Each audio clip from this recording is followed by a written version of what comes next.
Today marks the 41st time we have come to this hill in all kinds of weather to mourn our ancestors and speak the truth about our history.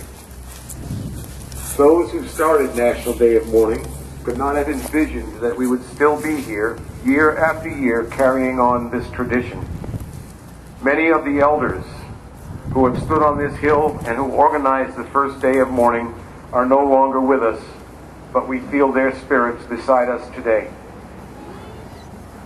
United American Indians of New England declared the U.S. Thanksgiving Day to be a national day of mourning in 1970 because my father, an Aquinnah-Wampanoag man named Wamsutta Frank James, wanted to speak truth to power.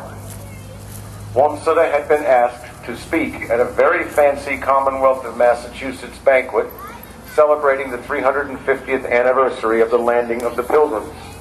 He agreed. When asked by the organizers of the dinner to provide an advance copy of the speech he planned to deliver, Wamsutta agreed. Within days, Wamsutta was told by a representative of the Massachusetts Department of Commerce and Development that he would not be allowed to give the speech. The reason given was that, and I quote, "The theme of the anniversary celebration is brotherhood, and anything inflammatory would have been out of place." What the state was really saying is that, in this society, the truth is out of place. The organizers even went so far as to tell Wamsutta that he would only be allowed to speak if he delivered a sugar-coated speech written by them. Wamsutta refused to have words put into his mouth. Instead of speaking at the banquet, he and many of hundreds of Native people and our supporters from throughout the Americas gathered in Plymouth on this hill and observed the first National Day of Mourning.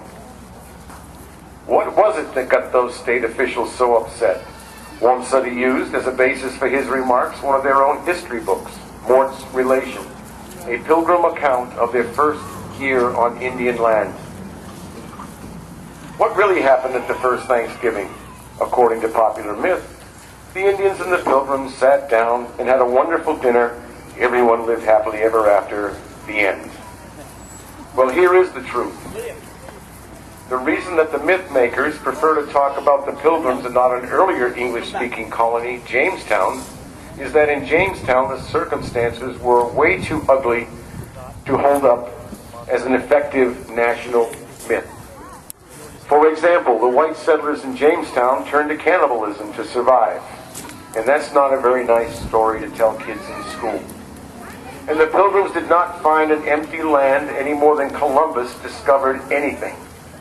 Every inch of this land is Indian land. The Pilgrims, who did not even call themselves Pilgrims, did not come here seeking religious freedom. They already had that in Holland. They came here as part of a commercial venture. The Mayflower Compact was nothing more than a bunch of white men sticking together to ensure that they would get returns on an investment. They introduced sexism, racism, anti-lesbian and gay bigotry, jails, and the class system to these shores. They were no better than any other group of Europeans when it came to their treatment of the indigenous peoples here. And no, they did not even land at that sacred shrine down the hill called Plymouth Rock, which is a monument to racism and oppression. Upon first arriving, the Pilgrims opened my ancestors' graves and took our corn and bean supplies. Massasoit, the great leader of the Wampanoag, knew this. Yet he and his people welcomed and befriended the settlers, little knowing that before 50 years were to pass, many Wampanoag and other Indians would be killed by their guns or dead from diseases. And from this very harbor, the English invaders would sell my ancestors as slaves for 220 shillings each. The first official day of Thanksgiving was proclaimed in 1637 by Governor Winthrop. And he did so to celebrate the safe return of men from Massachusetts who had gone to Mystic, Connecticut to participate in the massacre of over 700 Pequot women, children, and men. And about the only true thing in the whole mythology is that these pitiful European strangers would not have survived their first several years in New England were it not for the aid of the Wampanoag people. And what Native people got in return for this help was genocide, theft of our lands, and never-ending repression. Now, some would ask what we have gained by observing National Day of Mourning since 1970. Well, the very fact that you, or all of you, are here is perhaps our greatest gain. We have brought people together from the four directions who want to join the struggle to destroy the Pilgrim mythology. And that first day of mourning and also was a day of action. In 1970, Plymouth Rock was buried not once, but twice. Yeah. The Mayflower was boarded, and the Union Jack was torn from the mast and replaced with the flag that had flown over liberated Alcatraz Island. The roots of National Day of Mourning have always been firmly embedded in the soil of militant protest.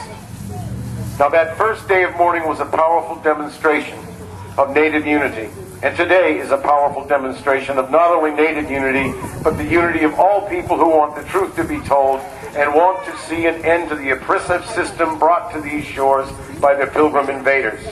Hand is cold now. Now, I'm sad to report that the conditions that prevailed in Indian country in 1970 still prevail today. We continue to demand an end to federal interference in the affairs of our native nations. This was a demand in 1970, and it is still a demand today. When will native nations be free to govern ourselves? And how dare the corrupt bureaucrats of the BIA, the Bureau of Indian Affairs, sit in judgment of who is native and who is not? And how dare they tell some Indian people that they are not real Indians?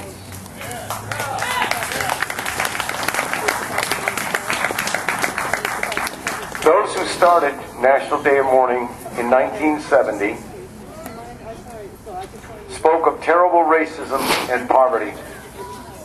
We all know that racism is still alive and well. And our people are still mired in the deepest poverty. We still lack decent health care, education, and housing. Every winter, thousands of our people have to make a bitter choice between eating and eating. Our youth suicide and school dropout rates, our rates of alcoholism continue to be the highest in the nation. As the economy crumbles around us, these conditions are only worsening. Today, as we did in 1970, we mourn the loss of millions of our ancestors and the devastation of our beautiful land and water and air. We pray for our people who have died during this past year and during the past 500 years. I hope you will join me in grieving too for our sisters and brothers in all countries, human beings who are referred to by this government as collateral damage. We remember all too well that our people throughout the Americas have for centuries been the collateral damage of the European invasion. And I hope you will join me in grieving too for the immense suffering of our sisters and brothers in Afghanistan, in Pakistan, in Palestine, in Iraq. All human beings who suffer and face on a daily basis acts of terror. And we remember too the hundreds of millions of people who are hungry today, whether they live in Boston or in Port-au-Prince or Gaza. And we condemn all acts of violence and terrorism perpetrated by all governments and organizations against innocent civilians worldwide. We condemn the racial profiling and detentions that are being directed towards our